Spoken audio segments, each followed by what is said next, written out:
Gently close your eyes.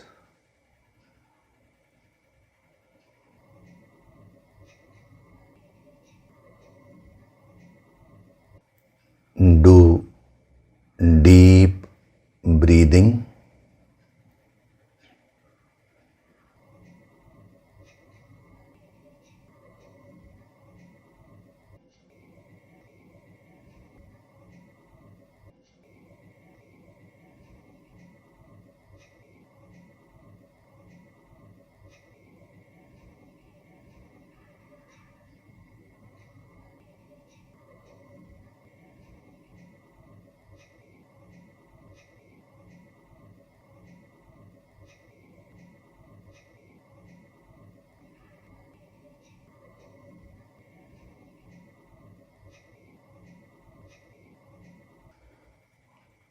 We'll chant Om once together. Synchronize the chanting of Om with your exhalation. Breathe in.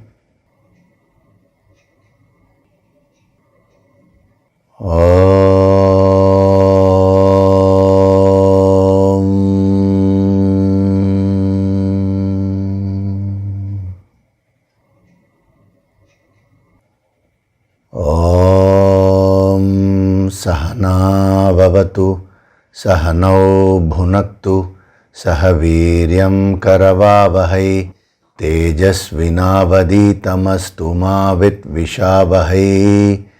Om Shanti, Shanti, Shanti.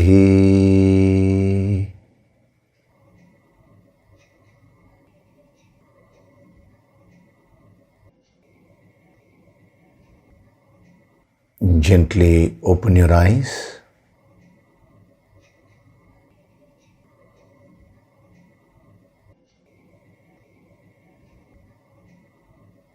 We'll chant from verses 11 to 15 of chapter 3.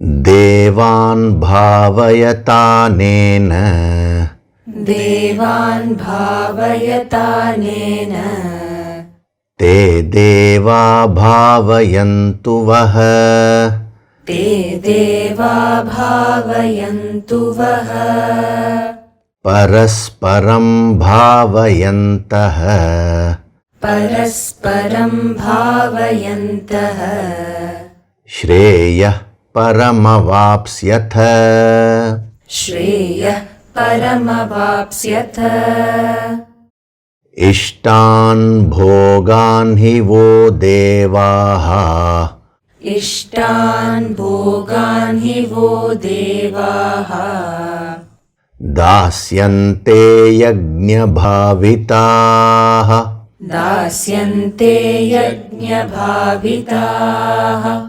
Taidattana pradayaibhyaha, Taidattana pradayaibhyaha, Yo bhungte stena eva saha, Yo bhungte stena eva saha, Yajna shishtashinah santaha, Yajna shishtashinah santaha, Muchyante sarva kilbishaihi, Muchyante sarva kilbishaihi, Bhunjate te tvagam papaha, Bhunjate te tvagam papaha, Ye pachantyatmakaranat, Ye pachantyatmakaranat, Annad bhavanti bhutani, Annad bhavanti bhutani, Parjanyadanna sambhavaha, Parjanyadanna sambhavaha, Yajnat bhavati parjanyaha, Yajnat bhavati parjanyaha, Yajna karma samudbhavaha, Yajnah कर्मसमुद्भवः कर्म ब्रह्मोद्भवं विद्धि कर्म ब्रह्मोद्भवं विद्धि ब्रह्माक्षरसमुद्भवम् ब्रह्माक्षरसमुद्भवम् तस्मात् सर्वगतं ब्रह्म तस्मात् सर्वगतं ब्रह्म नित्यं यज्ञे प्रतिष्ठितम् नित्यं यज्ञे प्रतिष्ठितम्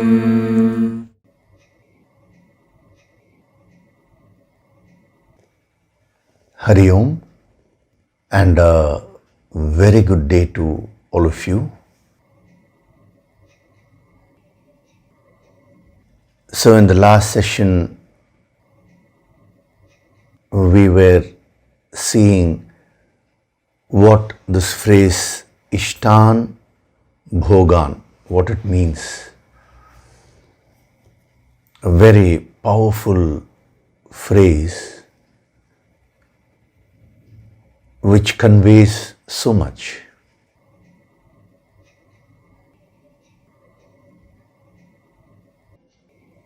The beauty of our scriptures is that they use words very carefully, and one word can have so much of depth.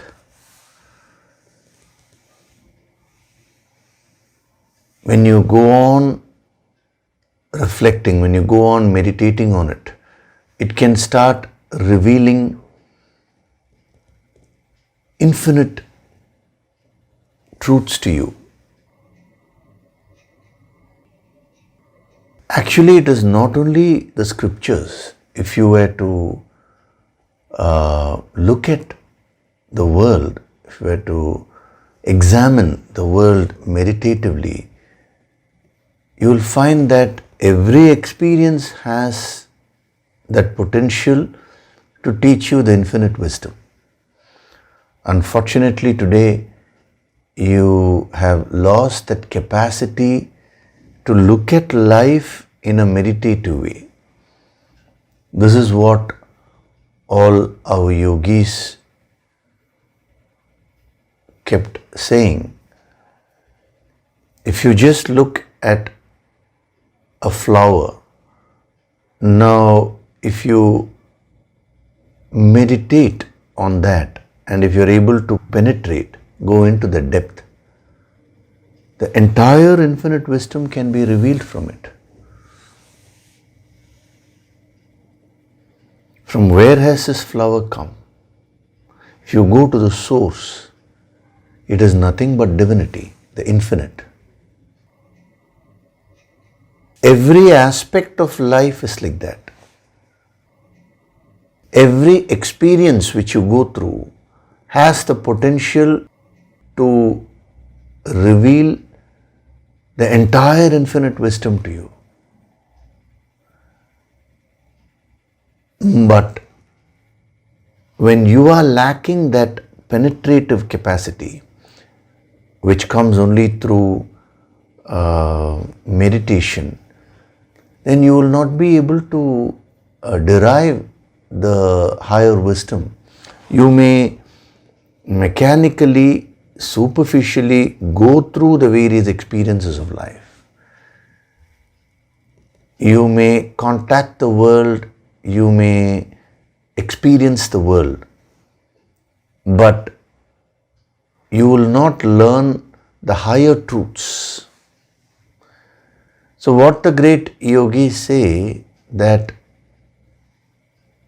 you need to do sadhana and develop that meditativeness.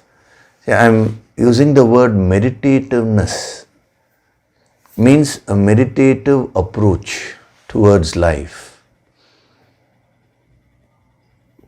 I am using that word so that you don't confine this to merely sadhana time when your eyes are closed. It's not like that. It is only when you gain this capacity to approach life in a meditative way, you actually become a sadhak, a seeker. If you just go through the various experiences of life, you are not a seeker. Many people say, no, your age is my experience. Sometimes when a person has gone through certain experiences in life, now he or she tells a fresher, your age is my experience. That's true. It's factually true. But just because you have experienced something, it doesn't mean anything.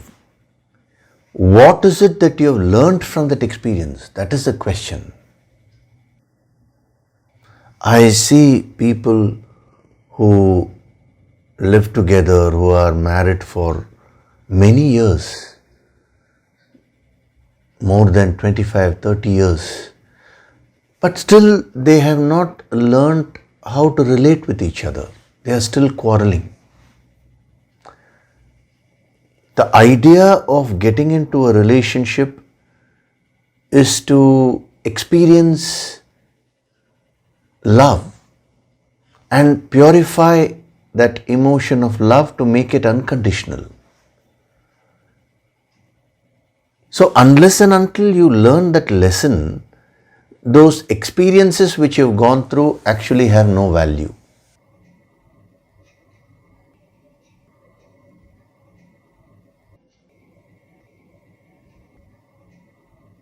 Now, it's not only in this lifetime. If you were to take the journey of your soul, you have traveled across many lifetimes, many births. Now, what is interesting is birth after birth, you repeat the same thing, the same mistakes. Now, some people ask me, Sir, can you teach us some yogic methods by which we can actually go back to the past and see our past births? What is the necessity for that? There is a sadhana, a yogic sadhana, no doubt about it. It's called pratiprasava. But that is not to see what happened in the past birth. That is to release those negative factors which you may have acquired in the past. That is a very high level sadhana which needs to be done only under the guidance of an experienced master. But otherwise, there is that curiosity. What was I in the past birth?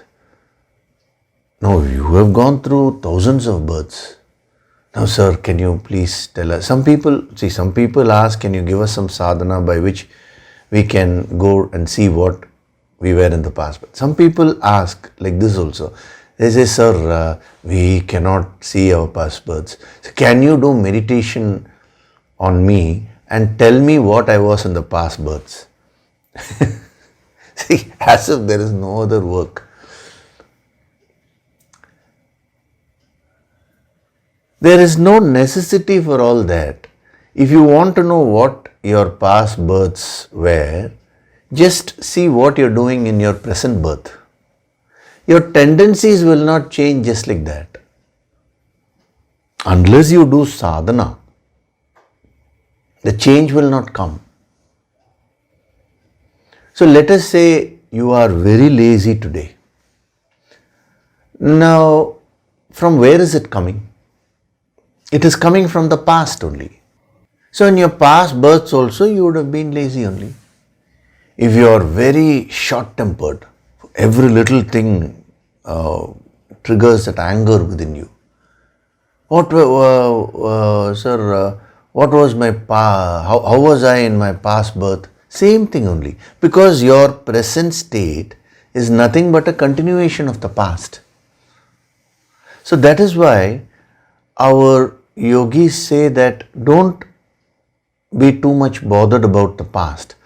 when you do your sadhana, sometimes the negative factors which you have stored from the past may surface and get released. That is different. But there is no point in going and trying to find out what you were in the past birth. And okay, just for argument's sake, let us say today you are so and so. Now, I tell you, in your past birth, you were living in this particular place. You were this person. Now, so what? Who was my partner? Okay, this person was your partner. You had 2 children. These were the things you did.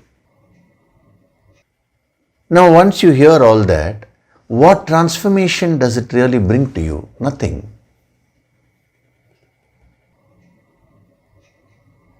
So, this is a very important principle which is being given to you, which is related to the Ishtan Bhogan. Because Bhoga means experience, all kinds of experiences. But just because you go through the experiences of life in a mechanical way, that doesn't mean you will grow spiritually. That way, everyone has gone through thousands and thousands of births, and in each birth, so many experiences. By now, you should have become a Sthita Prajna. Doesn't happen that way. It is only when you learn from an experience that you start growing spiritually. And when is it that you can learn? Only when you approach the experience in a meditative way. If you are merely in bhogaha, you will not grow spiritually. That's why he says, Ishtan bhogaha. Ishta bhoga. Ishtan bhogan, in plural he puts. Because when the moment we talk of experiences, there are varied experiences for each individual. Countless experiences. So what happens is, when these experiences keep coming and going in your life, your mind gets caught up in those experiences. Your whole personality gets trapped. And you don't have any time or inclination to stand apart and view your own life. Why is this happening to me? From where am I coming? What is my purpose? What is the lesson which this experience is trying to teach me? You have no time to ask these questions. Before you complete one experience, 10 other experiences come and flood you. In this flow of experiences, which is very fast, very rapid, your entire mind, your whole personality is completely caught up, that you don't have any time to ask the higher questions of life. That is the very nature of bhogaha.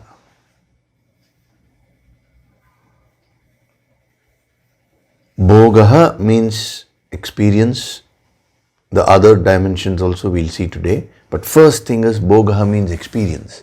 And the very nature of bhogaha is to get you involved and trapped. So then what is the medicine? Ishta bhogaha. You will have to convert your experiences into spiritual experiences. How? Not by doing different things. No. The same experience will become spiritual when you take the middle path. That is what I was explaining to you last week. So either you go to one extreme, which is indulgence, or you go to the other extreme, which is escapism. Both are not spiritual. Spirituality is being in the center, being meditative. In order to be in the middle path, you need to develop this meditative approach. Whatever it is you're doing right now, you should do it with full consciousness, with full awareness, in a meditative way. Even right now you can practice it. You're listening to these words. You're receiving this energy. Now be fully present here and absorb whatever is being given to you completely, consciously, with full awareness. This is the best place where you can practice. Every Sunday in these sessions, when you practice this yogic approach, then it will become a part of your nature. Thereafter, you will go through the various experiences of life, but you will be able to practice this Ishta Bhoga. In every experience, you will remain centered. You will not go to this extreme or that extreme. You will start choosing your experiences. And the moment you adopt this middle path, the moment you are completely centered, and when you go through an experience, that experience will unfold the infinite higher wisdom to you.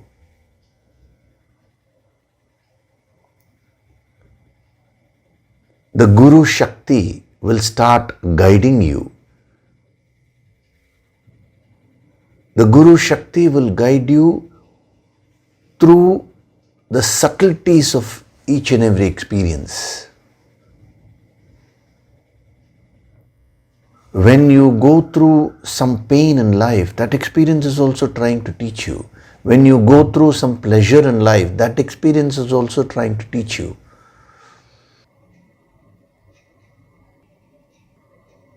When you succeed in something, that teaches you something.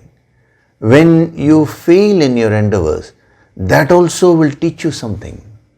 Your whole life is nothing but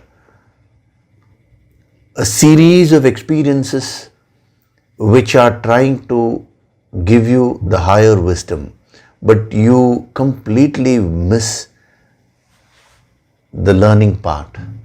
Why? Because you just mechanically go through the bhogan. Bhogan means varied experiences. Physical experiences, emotional experiences, intellectual experiences. Just mechanically going through them.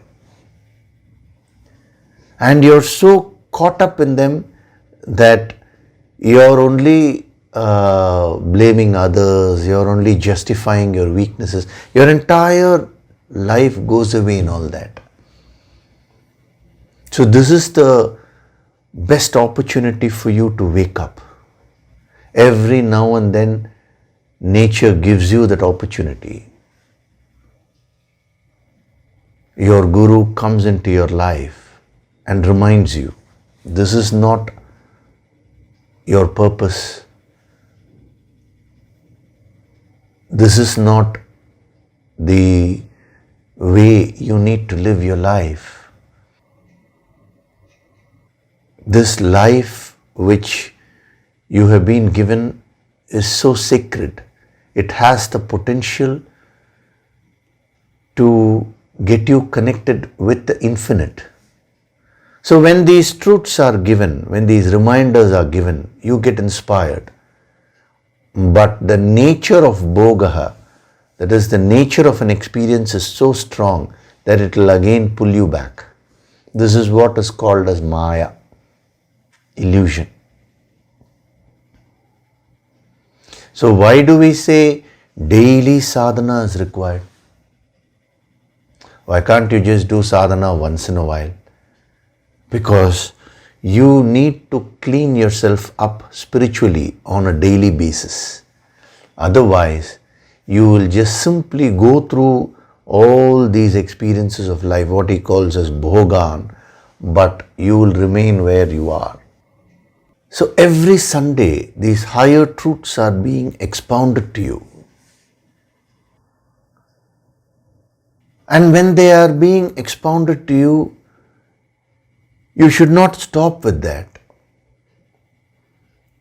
It is only when you do your daily sadhana that these truths will start penetrating your system. You will get established in them. When you go through the varied experiences of your life in the light of this higher wisdom, then those experiences will start teaching you. That is when you really become a sadhak. Just because you are attending these Sunday sessions regularly, it means nothing. It is everything for a person who is not attending. But now that you have crossed that stage, you have to move to the next stage. You have to use these sessions to gain the wisdom of life. Whose life? Your own life. And from where can you get that wisdom? It is from your life only. It is from your experiences only. Bookish knowledge is not considered to be knowledge in the yogic parlance. So on one hand, you gain this wisdom from the Guru. On the other hand, you go through the varied experiences of life in the light of this wisdom. This wisdom will give you various guidelines. Based on that, you will go through the various experiences of your life. And then these truths will be revealed to you. They will be triggered from within you. And that is when you truly get connected with that infinite divinity which is present right within you. A guru's work is not to merely inform you. A guru's work is to help you to go within and get connected with that infinite.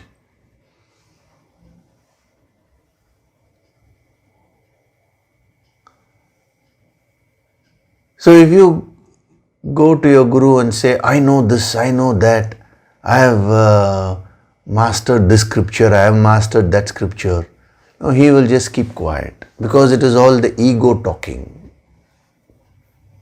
A person who is a sincere seeker will not have time to keep telling people what he has done. He is so focused on going within and getting connected with that source.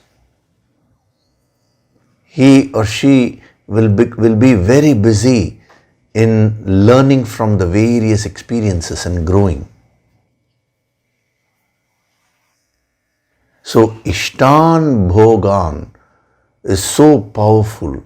It means using the various experiences of your life to become mature, to grow spiritually, and to become one with the infinite.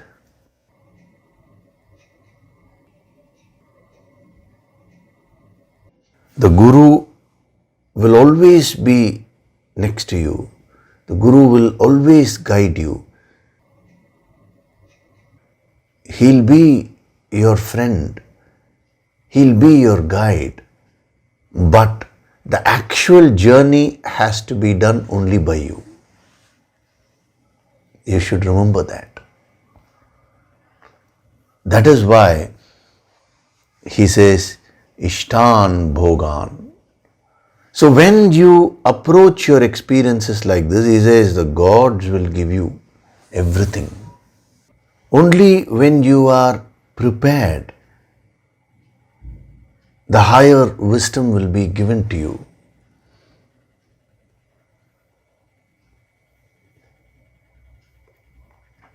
So practically, how do you approach your life? That is being defined by this phrase Ishtan Bhogan.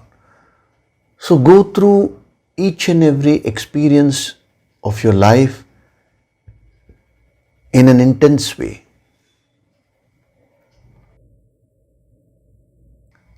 The mind will either want to escape. Whenever there is a challenge, it wants to escape. And whenever something is very pleasurable, it wants to get attached and it wants to get lost in that. So you should not go into both these extremes.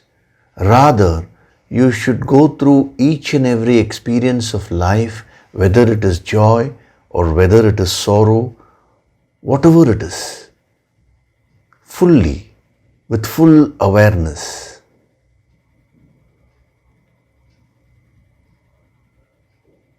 With full, see, when I say with full awareness, you can practice it only if you are detached.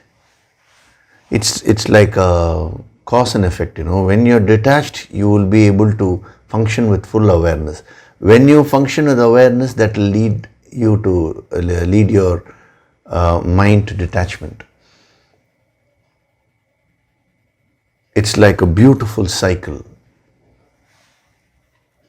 So when you experience life thus, in a very detached way, without getting lost in anything, without running away from anything, then those experiences will really, really become food for you.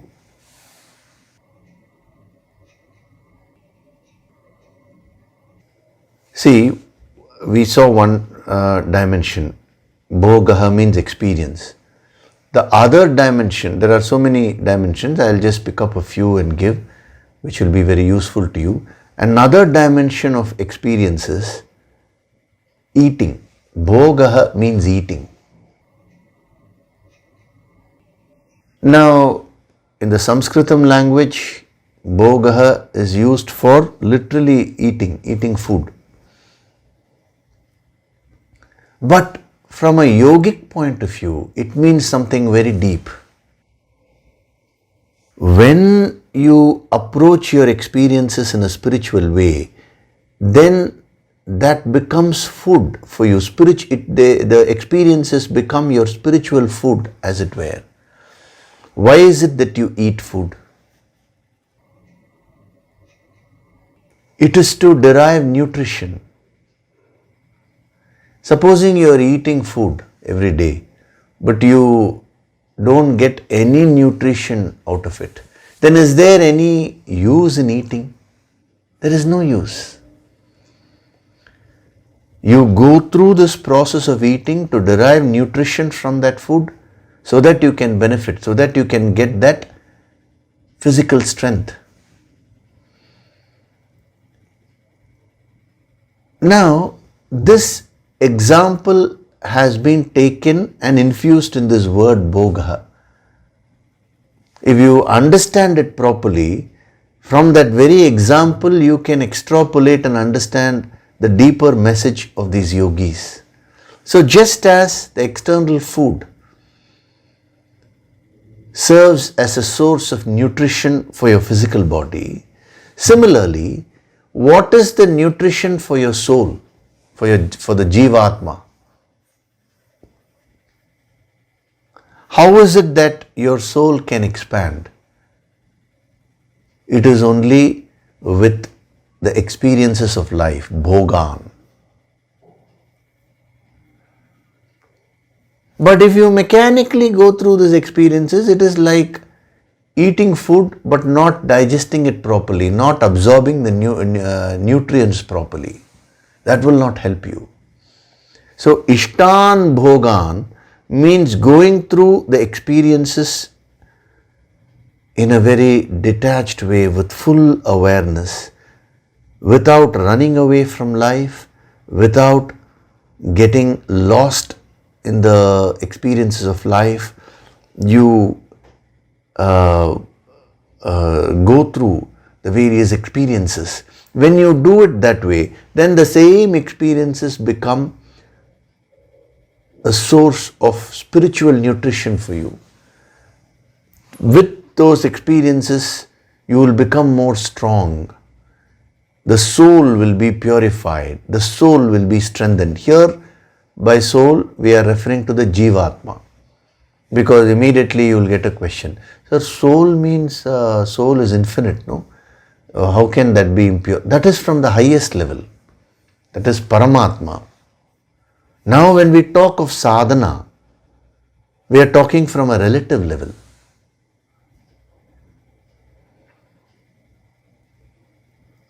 So, when these truths are being given to you, that is one form of nutrition. But when you actually go through the experiences of life and practice whatever principles are being given to you every Sunday, now then those experiences teach you, and you learn to derive the spiritual nutrition, as it were. And when you do that, your soul gets purified. As a Jivatma, you start expanding. You get that inner spiritual strength. This is another powerful dimension of bhoga, eating.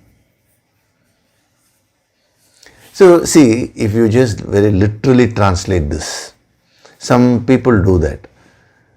Nourished by sacrifice, the gods will give you ishtan bhogan. They will give you whatever food items which you want. I know some people who translate it like that. Absurd, See, when you approach a sacred scripture like the Bhagavad Gita, it has to be approached with a lot of depth. So whatever food items you want, God will keep giving you. Just do sadhana. Some people get into such silly interpretations.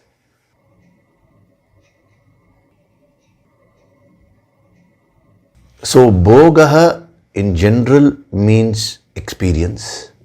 Now one by one, we will see a few other dimensions which are all nothing but different kinds of experiences.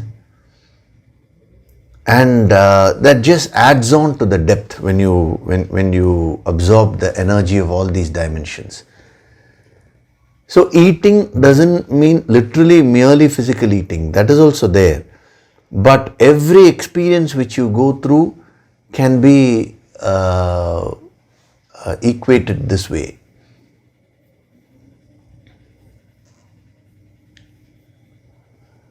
So when you eat food, you should become strong. Supposing you overeat, now that will cause diseases. If you don't eat at all, that will also cause diseases. Malnutrition. Similarly, if you over-experience means getting lost in the experience, then that will cause various issues for you.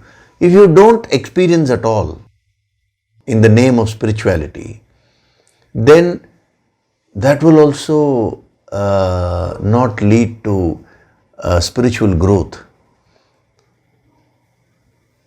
Spirituality is not killing of senses.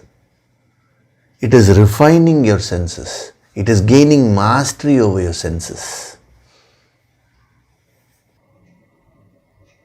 So that is the significance of this dimension. Bhogaha means eating. So life gives you continuous opportunities. See, how do you look at life as a series of opportunities? It is a series of, because every experience is coming into your life to teach you something. So supposing you miss one experience, doesn't matter. You can start learning from the next experience. There is an infinite cycle. Some people get into the a negative mode, So if only I had known all these truths 25 years back, I would have avoided many mistakes. Okay, But what about now? Now also you are making the same mistake only. No? Now you are exposed to this. You don't need to worry, because life is is nothing but a series of experiences. Continuously it will be going. You may ask me, sir, what if the life ends? That is only in this birth. You will continue in the next birth. When you take the soul's journey, the death of this physical body in one birth is actually not so significant. A soul is born, goes through various experiences, dies, again is born, goes through various experiences. This is a cycle.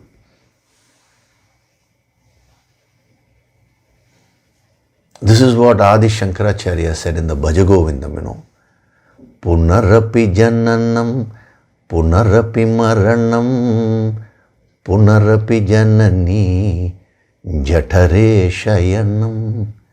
Means again birth, repeated birth. Punarapi means again and again. Repeated death, repeated lying in the mother's womb. Janani means mother. Iha samsare bahudustare. Means this samsara is so difficult to cross over. Samsara means the cycle. Kripaya pare pahi murare. It is only by the higher grace of Murari. Murari means another name of Lord Vishnu, referring to the infinite. It is only by the higher grace, the higher Shakti, that I can cross over this. What a powerful sloka, what a powerful verse he has given. That is the message of the yogis only. If you go to the Upanishads also, same message is only there. If you come to the Bhagavad Gita, it's the same message.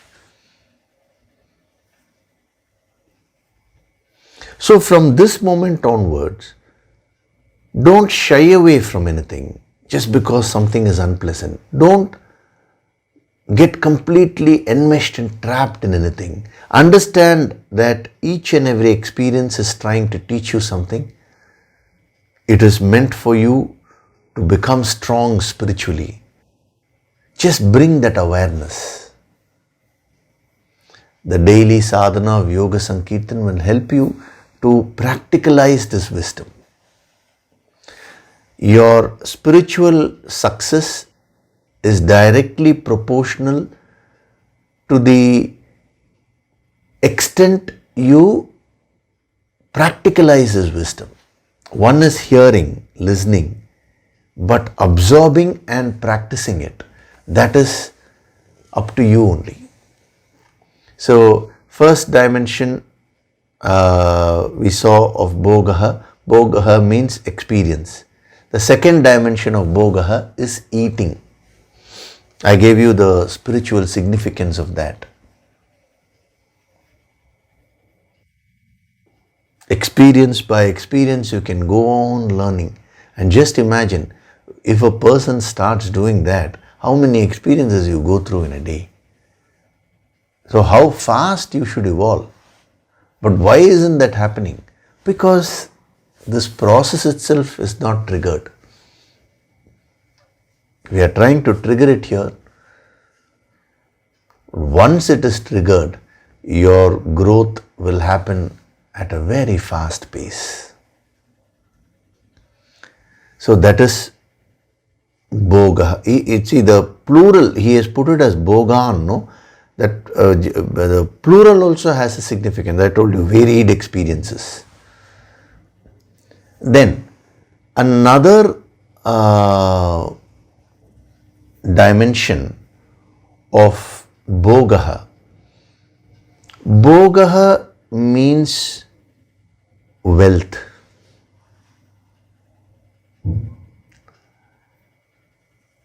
Now, the moment you understand Bhogaha as wealth, possession also. Two dimensions will take together because they both are interrelated. So the moment we talk about wealth or possessions, now you will take it literally as money or some other things which you own and you will stop with that. No. Just as eating is so significant from a yogic point of view. Similarly, when we refer to wealth or possessions in this context of bhogaha, it means something very deep spiritually. So when you consider this meaning of ishta and bhogan just merely as material wealth, now do yajna, you will get a lot of material wealth. That's also true, but it's not restricted to that.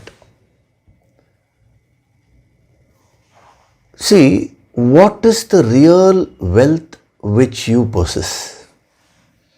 It is your capacity to experience life. Just imagine, you have the best of things in the world,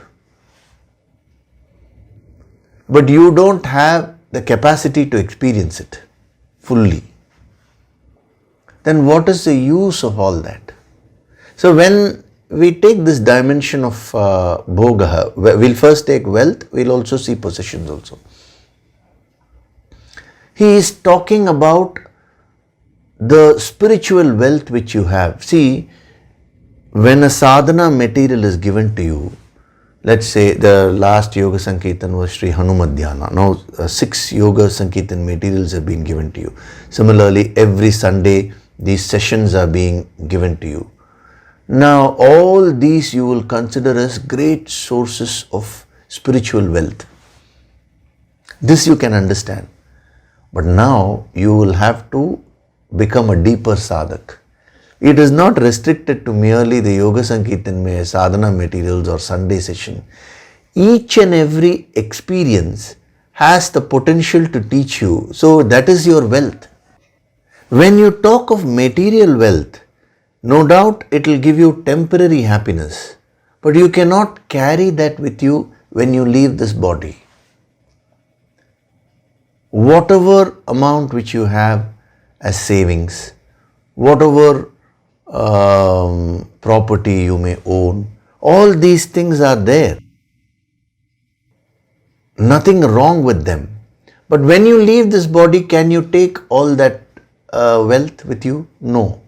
Then what is that wealth which you can take?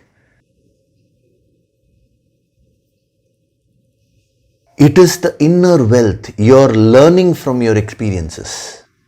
What is the possession which you can take when you leave this body? Have you ever thought about it? See, you're putting in so much effort to acquire external wealth, right? But can you take all of them with you? No. What you will take is your learning from those experiences. That is your wealth. That is your true possession. All other external wealth and possessions are only temporary. But birth after birth, what is it that you are taking along with you? It is your knowledge.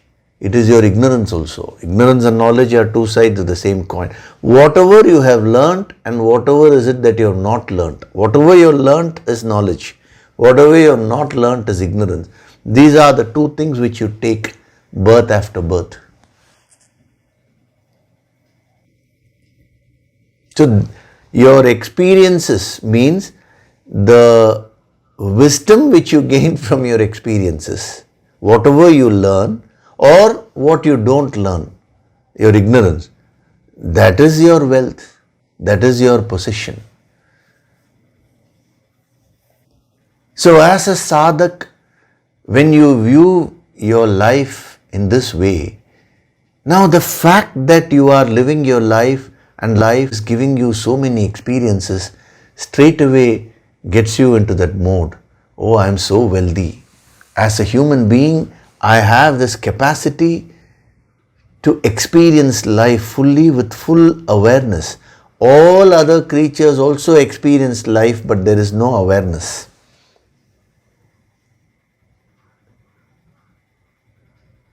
It is only a human being who has the capacity to go through something, who has the capacity to choose in a conscious way.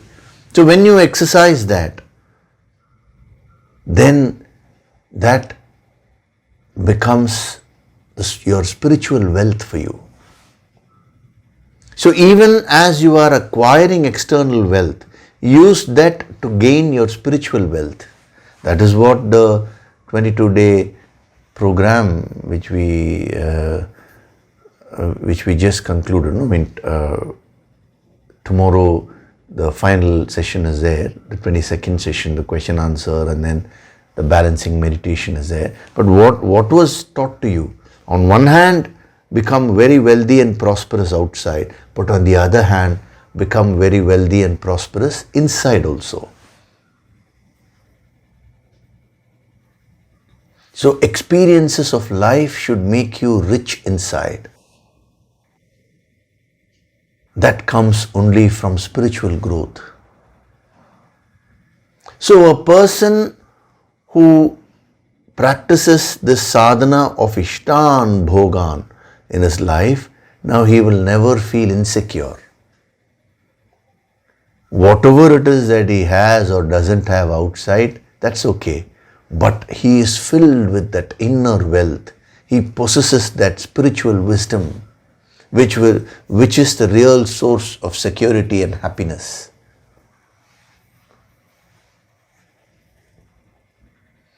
So, Bhogaha means experience, Bhogaha means eating, Bhogaha also means wealth and possessions. So you can absorb that energy, go deep into it and start practicing that sadhana in your life. From this moment onwards, don't go through the experiences of your life in a mechanical way. Then you are not living up to the dignity and prestige of a human being. You're just living your life like any other creature. It is only when you bring in that full consciousness, full awareness, that you start living your life fully. And the lesson which you learn from an experience, that cannot be quantified. Whatever wisdom which you get from your experiences of life, that wealth cannot be measured quantitatively.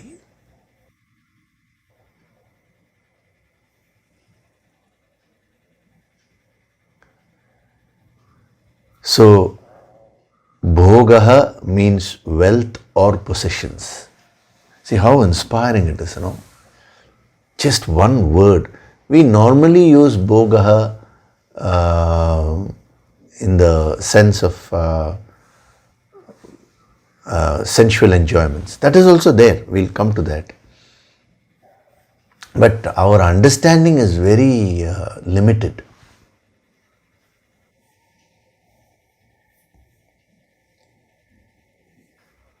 The next dimension of Bhogaha is enjoyment. Bhogaha means enjoyment. Whenever you enjoy something, that is called bhoga. Now, when he says Ishtan Bhogan, life consists of varied experiences. Out of that, some experiences are pleasurable, some experiences will be unpleasurable. That itself is indicated by this word Bhogaha, because again we'll see a couple of dimensions together. Just as we saw wealth and possession, it becomes easy for you to understand. Bhogaha means enjoyment on one hand. Bhogaha also means suffering on the other hand. See, this part you will not know, because in the common parlance Bhoga is used as enjoyment. But the Sanskritam word Bhogaha is actually a dual-faced word. On one hand, it means enjoyment. On the other hand, it also means suffering.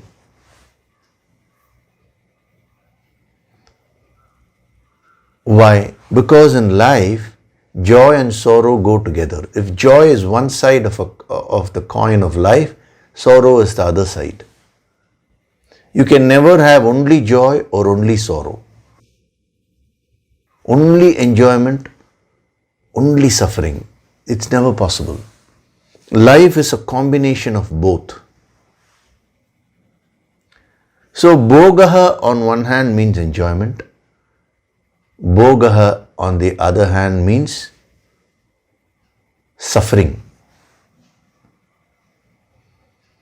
So when you start living your life consciously, you will go through the various ups and downs of life in a centered way. Sometimes there will be enjoyments, pleasurable experiences. Sometimes there will be unpleasurable experiences, what you call as suffering.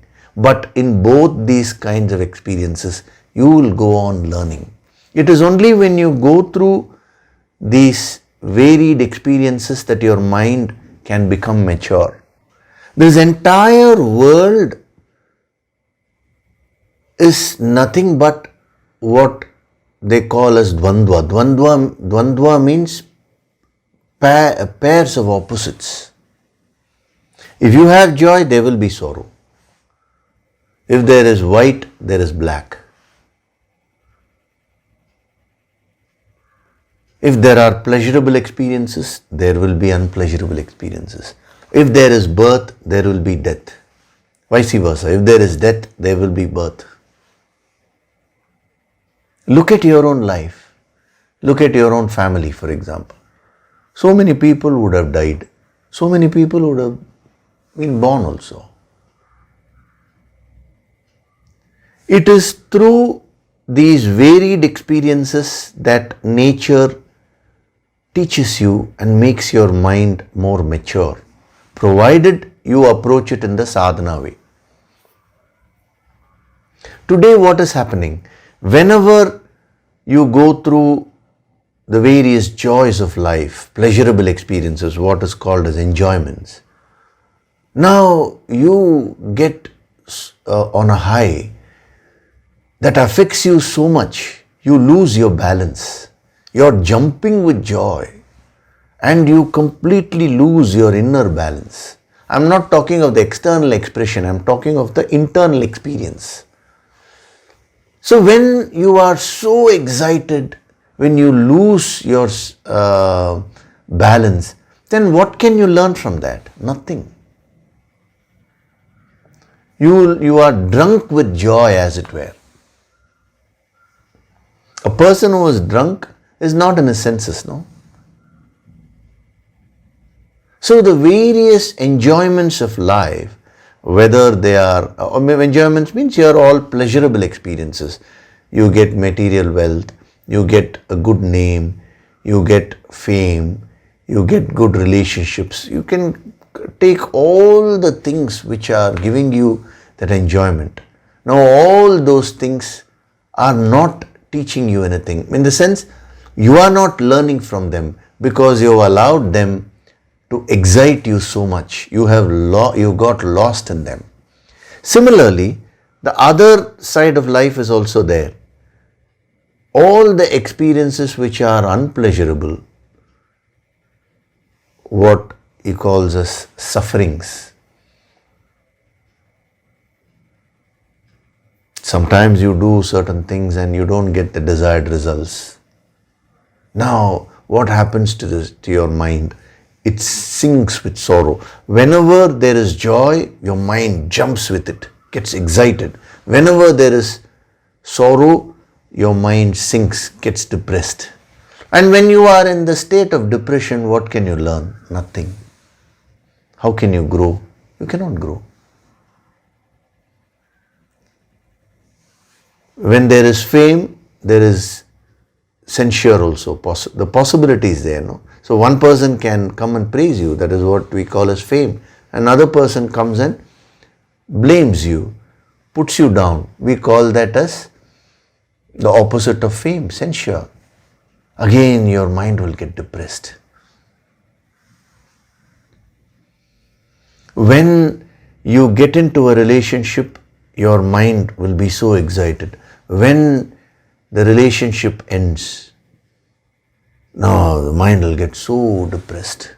In both these experiences, your mind is not under your control. Therefore, you never grow spiritually. Here, He says, Ishtan Bhogan. When you're going through the various enjoyments of life, which is one dimension, and when you're going through the various sufferings of life, the sorrows of life, which is another dimension of Bhoga, now apply this middle path. Go through the various joys and sorrows, but don't get caught up with them. Then they will start making you very mature, spiritually mature.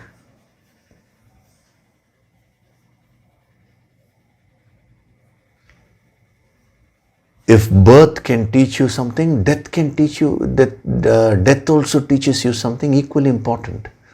If joy can teach you something, sorrow also teaches you something. We give a branding. This is positive, this is negative. It is all our interpretation. But from a yogi's point of view, he sees all these experiences as positive, whether it is enjoyment or whether it is so-called suffering, because that is also trying to teach you something, that is also trying to push you up only. Sometimes what one experience of suffering can teach you, loads and loads of bookish knowledge cannot teach you.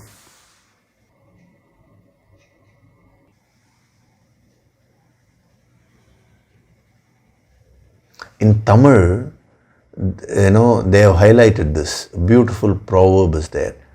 Adi odavara madri annan thambi kuda odavamaatan. Which means, if you literally take the meaning, adi means hitting. What a hit can teach you, even your elder brother or younger brother, that is just symbolic. It means your relationships, nobody can teach you that. That's what they mean. Here, people have taken it literally. So they think, parents, if they are very strict and hit and all, then the child will learn. It's like, there, adi doesn't mean literally hitting. What they mean is, the hits which you get in life, the so-called sorrows and all that, that will really teach you. The experiences of life will teach you. See, it's a very deep meaning, and that proverb has been again understood in a very superficial way. So your experiences in life, the joys and sorrows, the ups and downs of life are there right in front of you, and those are your ingredients. When you consume them properly, when you go through those experiences properly, Ishtan Bhogan, if you apply this principle of middle path, that will teach you, that will elevate your consciousness. And when your consciousness goes on expanding, and when it gets elevated, you will become prepared for the highest experience of God realization.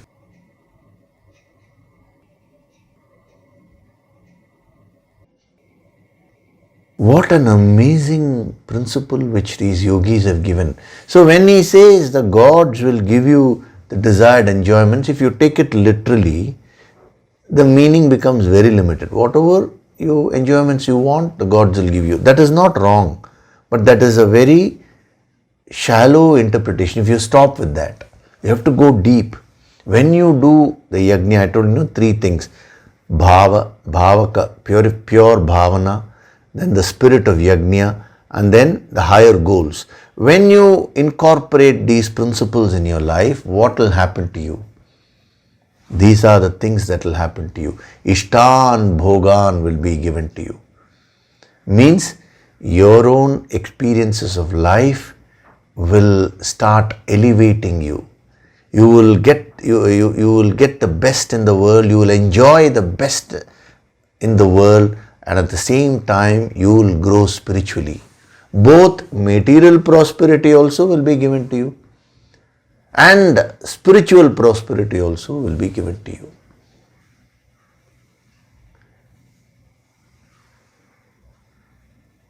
Yoga kshemam vahamyaham. In chapter 9 he says, I will give you yoga.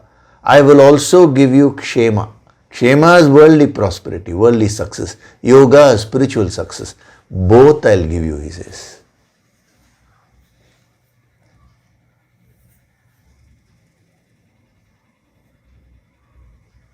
So, see, now when you read the translation, nourished by sacrifice, yajna bhavitaha, the gods will give you, deva dasyante. What will they give you? Ishtan bhogan. Ishtan bhogan hi, he says. Hi means indeed. There is a surety about what he is saying.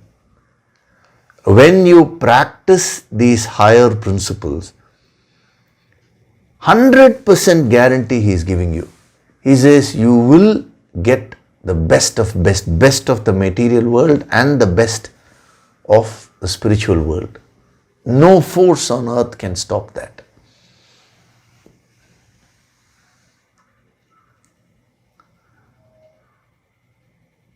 So don't look at it from a narrow point of view. Absorb the deeper spiritual significance. See, the moment you understand what Bhogaha is from a deeper level, then you will start seeing this life as the greatest gift, the greatest opportunity which has been given to you.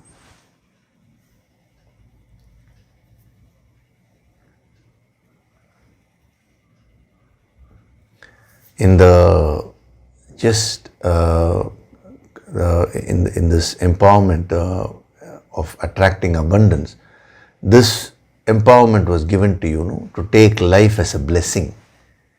How do you do that? This will help you.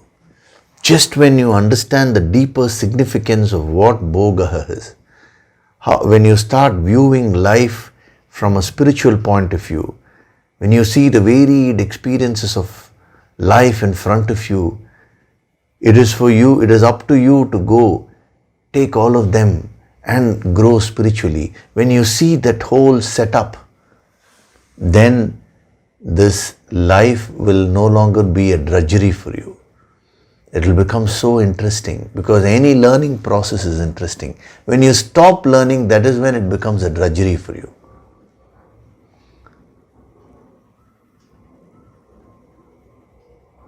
So some people are caught up with reading books. Nothing wrong with reading books. That is also one kind of experience. But the real book which you need to read is the book of your life. And that is possible only when you read your inner book, that is yourself. Every experience is like a page of the book of life. And you're just flipping through those pages without really absorbing what the message of that book, that is the real message of life, is trying to teach you.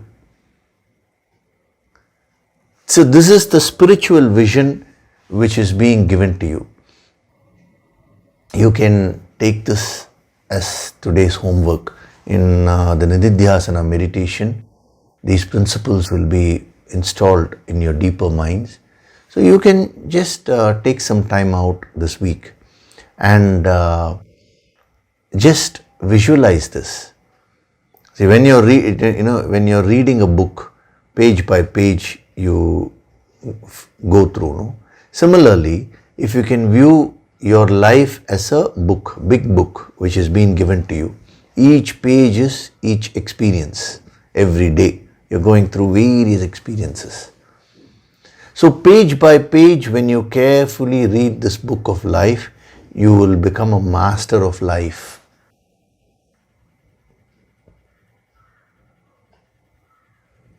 Spirituality is nothing but life mastery. Mastering your own life. You are saying, I have mastered this, I have mastered that. What is the use of all that? I know that, I know this. I have gained this knowledge, I have gained this degree. Yes, I'm not saying they are not. They are all totally not useful. They have their limited utilities, but the real book, the real knowledge, the real wealth, the real possession which you need to gain is the wisdom of your own life. And that is what the ancient wisdom is all about, the Sanatana Dharma. The Sanatana Dharma is not a religion. It is nothing but the wisdom of your own life. Okay, so we will stop with this today. I have given you some powerful dimensions of Bhogaha, and when you combine the word Ishta, then it becomes a very powerful sadhana. So last week, the middle path was explained to you, but now the actual application of that, when you go through life, that has been given to you. So reflect on these principles and take whatever inspires you and start applying that in your life. Okay, so before we do the Nididhyasana meditation, I will take up one question. A sadhak has asked this question as to, now that we have 6 Yoga Sankirtan materials, and then that is from Monday to Saturday. Monday Mahaganapati Dhyana, Tuesday Om Saravana Bhava Dhyana, Wednesday Nirvana Shatkam, Thursday Shri Hari Dhyana, Friday Mahashiva Dhyana, and Saturday Shri Hanuman Dhyana. I am mentioning all the names so that you first by heart them. So 6 powerful sadhanas have been given. Now the question is 7th day, the sadhana of attending these Sunday sessions. When more materials also come, different sequences will be given to you. Now the question which he has asked is, there is that sadhana material Yoga Vishramaha, which is the process of yogic relaxation. That is also a powerful sadhana tool which was initially given to you. So, and instructions were given as you can practice that once a week. So now the sadhak has asked, since the entire week is packed with these sadhana material, when should I do the Yoga Vishramaha? So, see, Yoga Vishramaha is a very deep state of relaxation. You have various stages of relaxation. The first stage is called Shavasana. I'm saying in the physical yogic practice. The second stage of relaxation is called Yoga Nidra. The third stage of relaxation is called Yoga Vishramaha. That was given to you. Actually, if you practice that Yoga Vishramaha, if you just lie down and play, it is not for sleeping. It will take you to such a deep state of relaxation, and some energy has also been infused in that, some practices where whatever stress which you have accumulated at the intracellular level will all get thrown out. It leads to a very good detoxification. So all the stress which you have accumulated throughout the week can all be thrown away. Higher than Yoga Vishramaha, the other sadhanas like Yoga Sankirtan is there, even the Vishnu Yoga Nidra which is infused in the Sri Hari Dhyana, that should not be equated with the usual Yoga Nidra which we practice in the along with the physical asanas and all that. So now the higher sadhanas have been given to you, but what is suggested is, see, for a person who is not doing any sadhana, once a week do yoga vishrama. But now that so many sadhana materials are there, what you can do is once a month or whenever, periodically. Let the yoga vishramaha can be used as a periodic sadhana material. What do we mean by periodic? See, in spite of doing your regular sadhana, in spite of trying to practice all this, many times what happens is certain experiences come in life which really shake you. In spite of your best efforts to surrender, to practice all this, slips are always possible. Now, when such things happen, your mind gets so stressed, and that stress gets transferred to the intracellular level.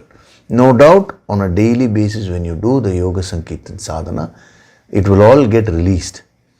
But in case something gets missed out, from the physical point of view and from the pranic point of view and from the mental point of view, to relax completely and throw away whatever little spillover toxins are there, you can use the Yoga Vishramaha for that purpose. So periodically, once in a while, it may be once a month or that time you can determine. That's why I'm using the word periodic. Once a month can be a good reference point. You can do it on the Sunday evening. Sunday morning, anyway, this session is going to be there. So, since it's a holiday, you can utilize that for the Yoga Vishramaha. But no need to do it every week, because then it will become too much. Because Yoga Vishramaha is a very powerful tool. It is somewhere in between the state of relaxation and the higher sadhana of Yoga Sankirtan. It has a little bit of that, little bit of this also. So just to keep in touch and also to ensure that the spillover negative energy is released, you can use the Yoga Vishrama Sadhana and periodic practice. See, as we go deeper and deeper into this, more sadhana materials will be given. So we need to find a way to incorporate all these elements into our life. See, like we did the Kaya Tattva. So that schedule was given to you. So the Yoga Sankirtan is the general base, and the other materials are being added on so that you can benefit. If you are doing the Kaya Tattva meditation every now and then, that thing contains 5 meditations. No, on the 6th day you can do Yoga Vishramaha. So you can look out for opportunities where you can utilize it. It's better you do that, because it's better to keep in touch with everything. You'll never know when that will be useful to you. See, when you practice that deep relaxation in Yoga Vishramaha, incidentally that will help you in the Yoga Sankirtan Sadhana. It will also help you in the higher empowerments. The moment it is said relax, your cells carry the memory, what we call as intracellular memory. So that deep relaxation which you have practiced during Yoga Vishramaha will come to your aid, and you will be able to get into a very deep state of relaxation very fast during the empowerment programs. So everything has its utility and usefulness. Okay, so it is not like a military rule. Once a week means once a week. No, entire week other sadhana materials. What should I do? Intelligently you can use it. See, understand the purpose of that sadhana material, and then you will be able to use it in an intelligent way. I have given you the principle. Now see how you can practice it. If you have any further specific questions, to send in your questions.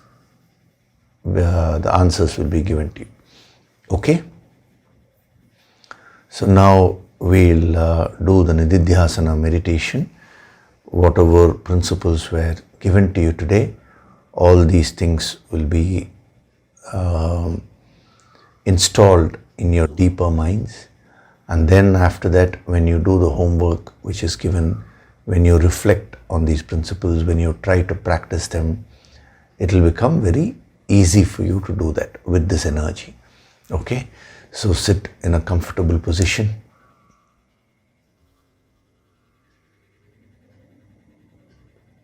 Gently close your eyes.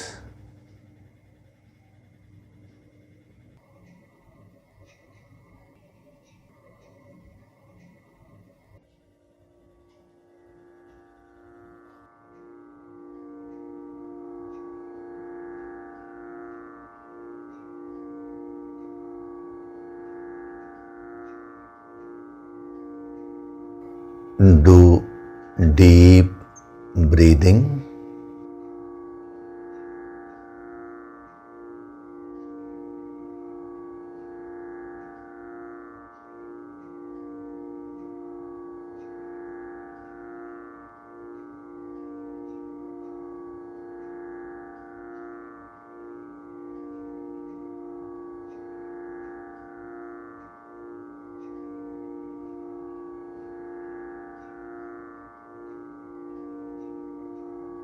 With every breath,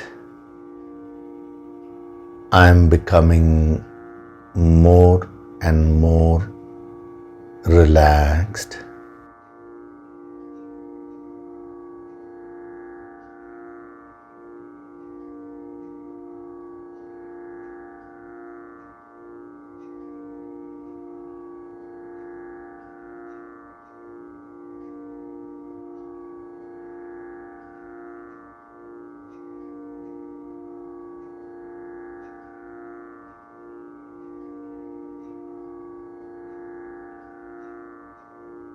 Feel the divine vibrations.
With every breath, I am going deeper and deeper into myself.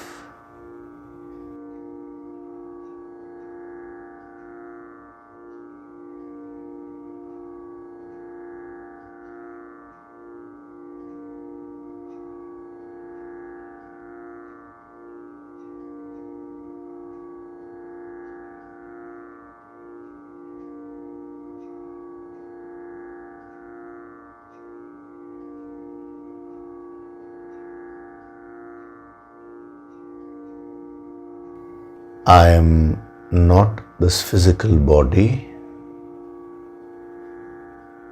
I am not these emotions and thoughts.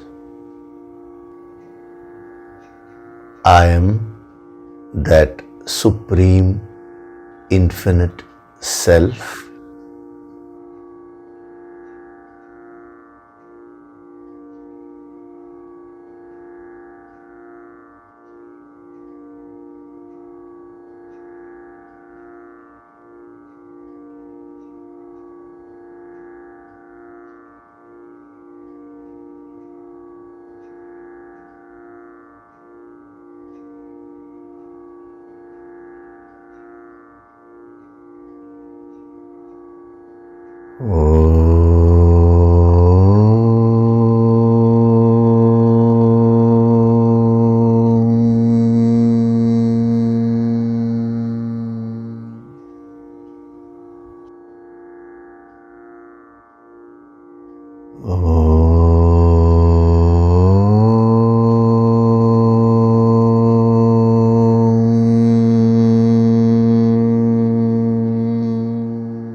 From this moment onwards, I choose to view my entire life with its varied experiences as a process of learning,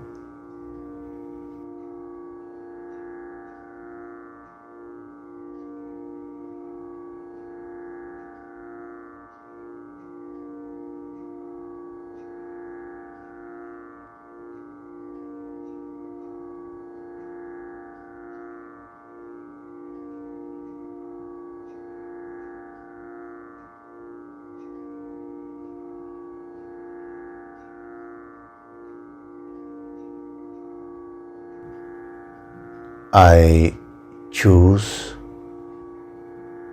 to master the sadhana of being centered and functioning in life.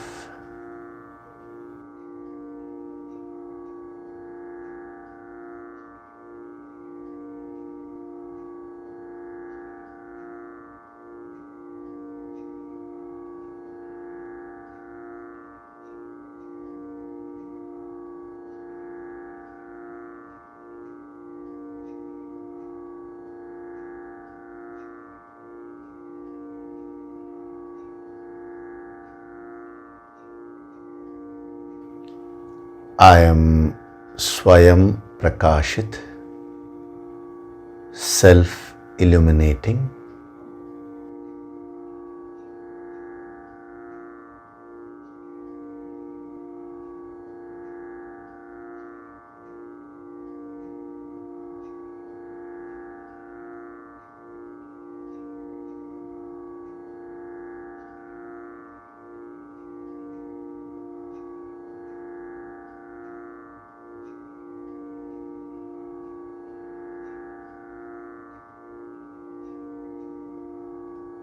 Offer your gratitude to God Supreme.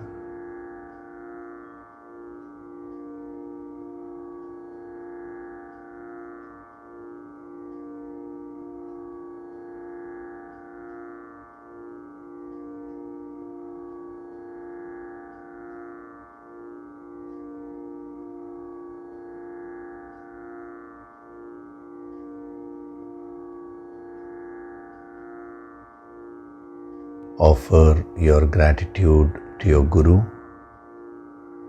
and all the holy masters.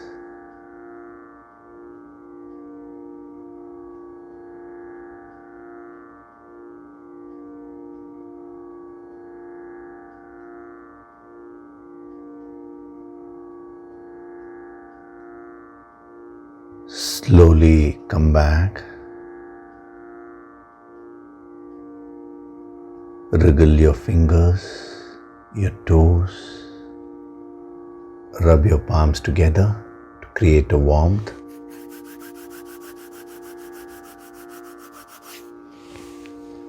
Cup your eyes with your palms.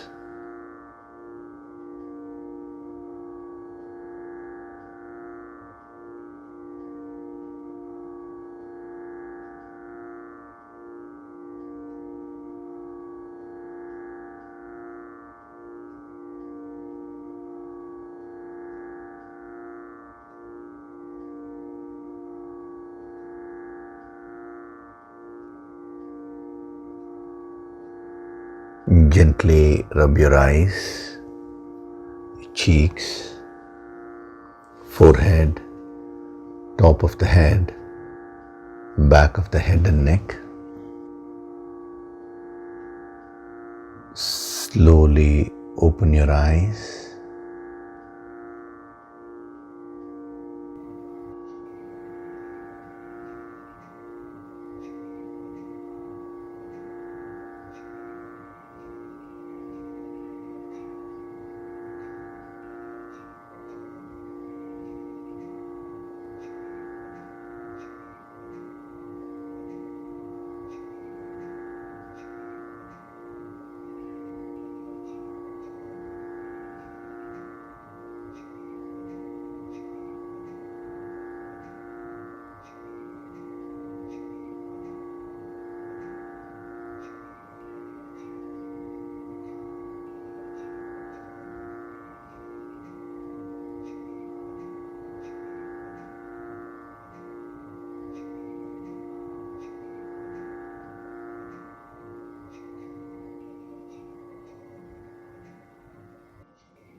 Welcome back.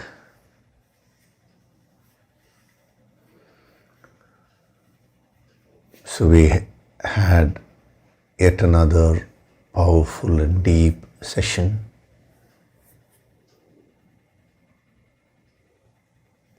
These sessions are meant to make your life meaningful, to make your life purposeful.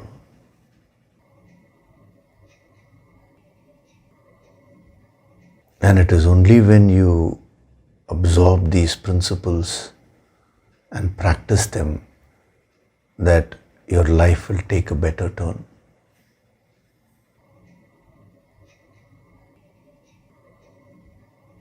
The opportunity is being given to you. Now, how much you will make use of it, that depends on your choice.